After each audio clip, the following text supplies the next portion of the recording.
Hello everyone, welcome back to my channel. এটা সরস্বতী পুজোর দিনের ভিডিও।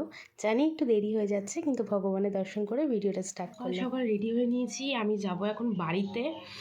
আর খুব চটপট করে যেতে হবে, তো চলো, আর বেশি কথা বলার টাইম নেই। তো চলো, তাড়াহুড়ো লেগে গেছে, তো চলো তাড়াতাড়ি যাই বাড়িতে। দেখো, টোটোতে উঠে গেছি, আর এত তাড়াহুড়ো করে যাওয়ার পর দেখি সবে কৃষ্ণাদি এখানে মা লক্ষ্মীকে স্নান করিয়ে বস্ত্র পরাচ্ছে। গোছানো তো এখনও ডগে।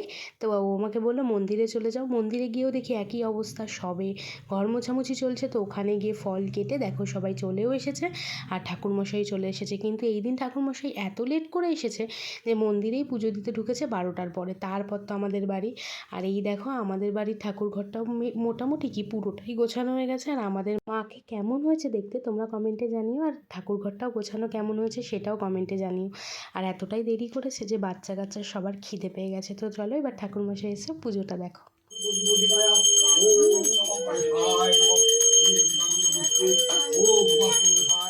এখানে চলছে মায়ের আরতি, আর পাপা আমাকে বলেই যাচ্ছে পিকু কখন হবে, আমার খুব খিদে পেয়েছে। তো এবার হচ্ছে অঞ্জলি। বাচি মাধবা হিদি একটা নিয়ম যে মোয়া নিয়ে বাড়ির বাইরে গিয়ে খেতে হবে। হ্যাঁ, চলো চলো চলো চলো চলো চলো, আমার সাথে আমার সাথে দৌড়াও দৌড়াও দৌড়াও, আরে দৌড়াও, চলো চলো। এখানে দেখো পাপাও আসছে দৌড়ে দৌড়ে, কিন্তু ওর পায়জামা ধরে।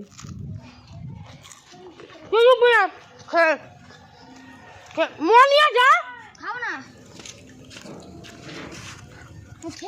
এখানে প্রসাদ সবাইকে দিয়ে কমপ্লিট করে ঠাকুর ঘরটা মোটামুটি গুছিয়ে মার হাতে হাতে করে দিয়ে বেরিয়ে পড়লাম কাজে।